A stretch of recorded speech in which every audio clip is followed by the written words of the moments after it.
ایک لڑکا جو روز رات کو دیر سے آتا تھا، باپ جب بھی بیٹے سے پوچھتا تھا تو یہی کہتا تھا کہ میں اپنے دوست کے ساتھ تھا۔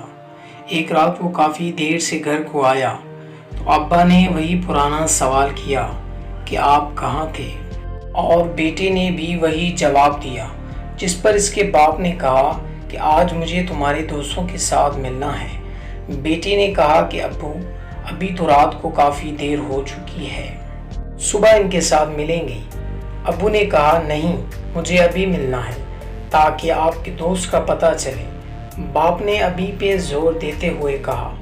جب اس کے گھر پہنچے اور دروازہ کھٹکھٹایا تو کافی دیر تک کوئی جواب نہ آیا۔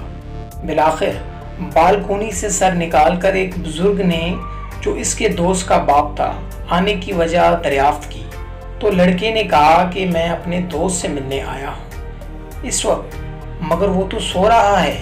بزرگ نے جواب دیا، چاچا آپ اس کو جگاؤ، مجھے اس سے ضروری کام ہے۔ مگر بہت دیر گزرنے کے بعد بھی یہی جواب آیا کہ صبح کو آ جانا، ابھی سونے دو۔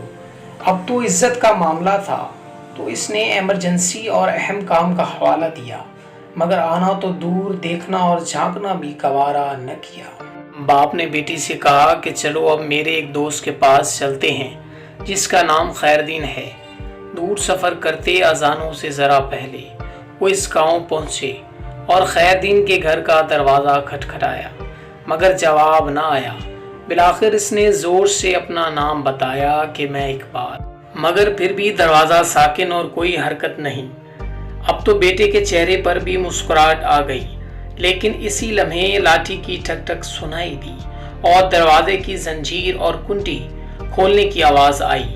ایک بوڑھا شخص برآمد ہوا جس نے لپٹ کر اپنے دوست کو گلے لگایا اور بولا کہ میرے دوست، بہت معذرت، مجھے دیر اس لیے ہوئی کہ جب تم نے 27 سال کے بعد میرا دروازہ رات گئے کھٹکھٹایا تو مجھے لگا کہ کسی مصیبت میں ہو، اس لیے جمع پیسے نکالے کہ شاید پیسوں کی ضرورت ہے، پھر بیٹے کو اٹھایا کہ شاید بندے کی ضرورت ہے، پھر سوچا شاید فیصلے کے لیے پگ کی ضرورت ہو تو اسے بھی لایا ہوں۔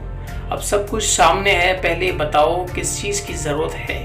یہ سن کر بیٹے کی آنکھوں سے آنسو آ گئے اور بہت شرمندہ ہوا۔ ابو نے کتنی بار سمجھایا کہ بیٹا، دوست وہ نہیں ہوتے جس کے ساتھ آپ رات دیر تک جاگیں، بلکہ دوست وہ ہوتے ہیں جو مصیبت میں آپ کے ساتھ لبیک کہیں۔